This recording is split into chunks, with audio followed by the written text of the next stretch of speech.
Again, he's another one of these men with the bark on. Men respect him. They identify with him. He's a fighter. And about this time, the government up in San Felipe names Stephen F. Austin, the most famous Texan that there is, to be an agent to the United States. Ah, so he gets a civilian job. He gets a civilian job, and one for which he feels he is better suited. And Ned Burleson takes the and army. he is better suited. Well, not at first. He says, look, I will hang in until we take the town. Okay. And he says, I think San Antonio is ripe for an assault.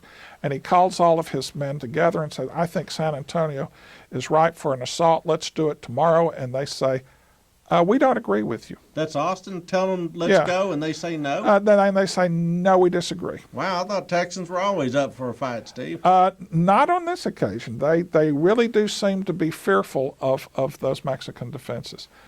And so Austin says, well, look, if you're not going to follow my orders, I might as well get out of here. Why don't you elect somebody to replace me? And in a day, they elect Edward Burleson. Okay. The Army of the People has a new commander, and Austin rides east to the United States, where he does yeoman service for the rest of the Revolution. But during the actual war after 1835, Austin is not actually in Texas. Not even in Texas. Yeah. Wow. All right. So what finally sparks the assault on Béxar? Well, it's funny. Burleson, weeks later, says, "Okay, we've got a deserter that has just come out." He says that they're really in desperate straits. That the centralist forces, they're weak, and we can take these guys. Let's order an assault. And once again, the Texian officer said, "No, Ed, we don't." And what's remarkable to me is some of the guys in his army include people like Jim Bowie and Ben Milam. I mean, these guys. Well, but Milam is actually out on a scout at this juncture, and so he says, "Well, if we're not going to attack San Antonio, what are we doing here?" Yeah. And they said, "Well, that's right. It's cold, and what we ought to do is retire over to Goliad. And let's try this again in the spring." After Christmas. Well, after it gets a little warmer. Yeah. So Burleson said, "Okay, I don't agree with you, but if that's what you want to do, I'll concede to your, wishes." About this time, Ben Milam comes back from his scout and sees all these people packing up, and he said, "What are you doing?" He says, "We're bugging out, Ben. We're going to Goliad." He said, "You're doing what? After all this time, we're just going to pack up and leave?" And he says, Did Burleson authorize this?" He said, "Well, yeah." So he storms over to Burleson's tent and says, "Ed, what are you doing?" He said, "Don't start in with me, Ben."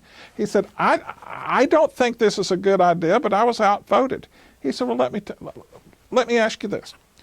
If I called for volunteers, would you let me take the volunteers, the guys who really want to fight, and try to take Béxar?" He said, "Yeah, I'll stay here with the army, and you beat for volunteers." So Milam goes through the camp shouting, "Who'll follow old Ben Milam into Béxar?" Because he's pretty old by now. Well, he is pretty old. He's been around. And he's got tons of street cred. Yeah, and lots of street And a cred. lot of people said, "Well, if it's Ben Milam who's asking, I'll go with him." So, and not by no means do all the people in the Army of the People go with old Ben Milam. Some of them stay in camp. Yeah. But he does lead an assault with Frank Johnson, and it's a better fighting. But 5 days later, the Texians have taken San Antonio, Including the Alamo. Unfortunately, in the process, old Ben Milam takes a bullet right through the head, Baker rifle round. and becomes really the first Texian martyr in their struggle for liberty. But Coss and Burleson sit down, and Coss agrees to take his centralist force to a location south of the Rio Grande and never again take up arms against the Federalist Constitution of 1824. Great. So the war is won by December of 1835. Many Texians believe that.